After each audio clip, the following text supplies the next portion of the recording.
On the Forum at 8, we ask, what are the benefits of the visit to South Africa and the African continent of U.S. President Barack Obama? Let's start with SAIA. We've got the Institute of International Affairs, Catherine Grant-Makokera, joining us in studio. Catherine, and Francis Cornegay is a senior research fellow with the Institute for Global Dialogue, the point of the show today. Well, I think it's a very, very important trip. It's very interesting because there's been a lot of clamor over the years about when is Obama coming to Africa? When is Obama coming to South Africa? Now, we know, broadly speaking, what his priorities were during his first administration.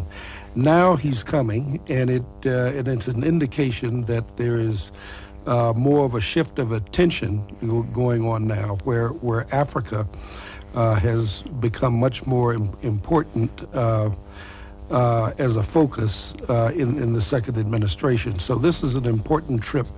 And the fact that he's coming to South Africa, given South Africa's status on the continent, it reflects that. No, I mean, I do agree with Francis that this is an incredibly important visit for a number of reasons. I think it shows that Obama's focus is shifting a bit away from the domestic issues that took up a large part of his time in his first term.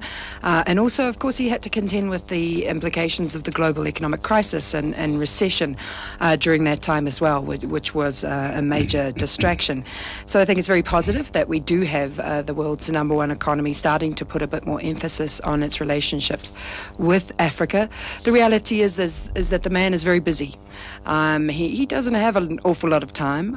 So I think the fact that he is choosing to spend a few days in these three countries at the beginning of his second term really is a good start. And it's an important way for him to indicate that America still matters to Africa. I think that we've had a sort of a distraction over the last few years where we've had a lot more engagement with the new players, the emerging economies such as China, and of course South Africa's just hosted the BRICS summit.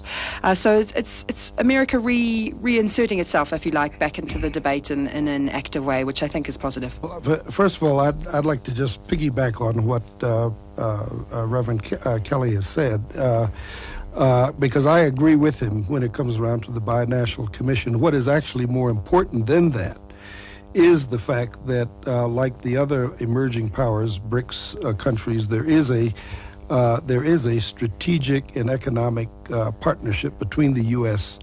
and South Africa. Now, that's more important than having a national commission, given what I think Reverend Kelly has laid out there, and that provides the framework for really fleshing out the kind of agenda in terms of economic relations with South Africa and the region, and that needs to happen.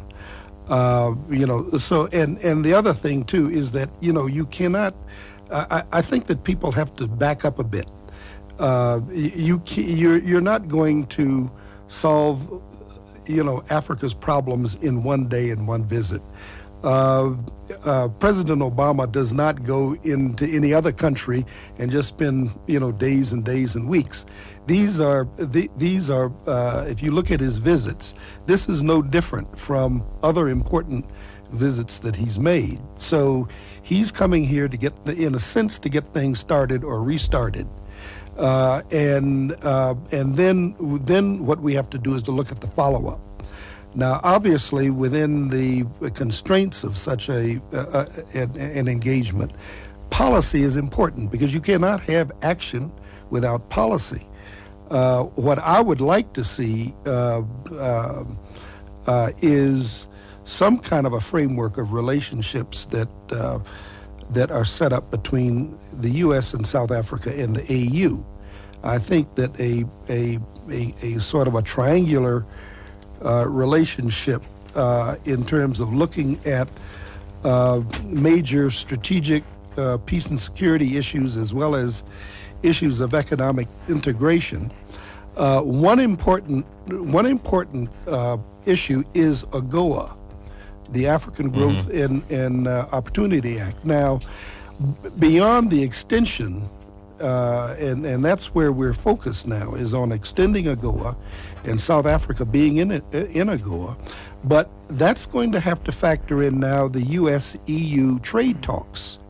You see, so so there's going to have to be major engagement, and South Africa is really going to have to focus on the U.S.-EU transatlantic in terms of its interests, both with respect to AGOA and its trade agreement with the EU, how that's going to be affected, and what implications that's going to have on Africa in terms of trade, where you have other issues, including the EPAs, the economic, the controversial economic partnership agreements, and so forth.